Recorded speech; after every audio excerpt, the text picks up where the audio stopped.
Hi நண்பர்களே, எங்கள் ஊரில் செம்ம மழை. எங்கள் இடத்தையெல்லாம் பாருங்கள் எப்படி கிடக்குது. அந்த புல்லும் தூசமாக இருக்குது. போக பயமாக இருக்குது. பெரிய ஒரு காட்டு பாதை பார்த்துக்கோங்க எப்படி கிடக்குதுன்னு.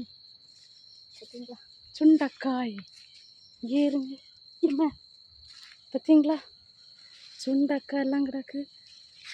பார்த்து தான் போகணும். பாம்பெல்லாம் கிடக்கும் இந்த வளங்காட்டுக்குள். கொலையெல்லாம் காய்ச்சி கிடக்குது. நிறைய காய்கறி எல்லாம் இங்கே வச்சுருப்பாங்க. யாரோ கூப்பிட்ட போல இருந்து திருட்டுத்தனமாக வாரம். அதான் எனக்கு புளிய மரம். சரி, புளிய மரம் இல்லை, நெல்லிக்காய். புளிய மரம் இல்லை, நெல்லிக்காய் மரத்தை வந்தோமா யாருன்னு தெரியாது.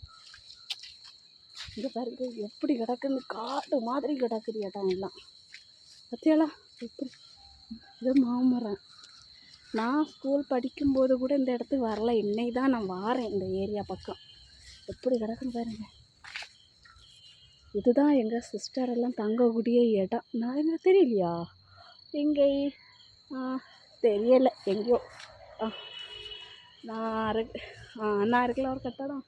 அதுதான் ஊற்றிலாம் ஒரு கட்டடம் தெரியுதா? அதுதான் இங்கே தான் சிஸ்டரெல்லாம் தங்கியிருப்பாங்க. பார்த்தீங்களா எப்படி கிடக்குதுன்னு. ஏன் நாரங்காய் நிற்குது நிறைய. எவ்வளோ பெரிய கொல்லாம்பழம் மாங்காய் மாமரம் நிற்குது. எவ்வளோ பெருசு. மாமரம் இல்லை, கொல்லாமரம். முந்திரி காயெல்லாம் கிடக்கல. அது இவருக்கு எத்தனை வருஷத்துக்கு நான் பார்க்கேன். கண்டவன்னா திட்டுவாங்க பாருங்க. பார்த்தீங்களா இன்னும் காயெல்லாம் வரலை. நிற்கும் பூ கிடக்குது. பார்த்தீங்களா எப்படி கிடக்குதுன்னு. வேலை நடக்குது. பார்த்தீங்களா மாமரத்துக்கு பெருசாக இருந்து நிறைய மாங்காய் கிடக்குது.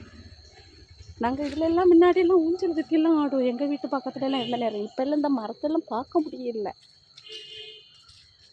அதெல்லாம் ஒரு இங்கே பாருங்க நாரங்காயெல்லாம் நிறைய காய்ச்சி கிடக்குது. நாரங்காய் தானே தெரியல, நாரங்காய் தான் இருக்குது. அங்கே பாருங்க தெரியுதா நிறைய கிடக்குது பாருங்க.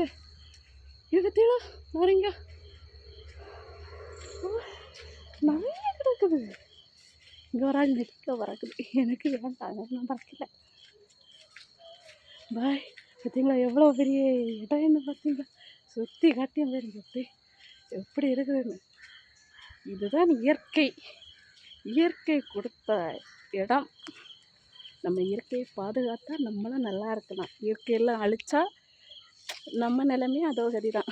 அதனால் மரம் வளர்ப்போம், மழை பொழிய வைப்போம், மண் வளத்தை காப்போம். பாய்.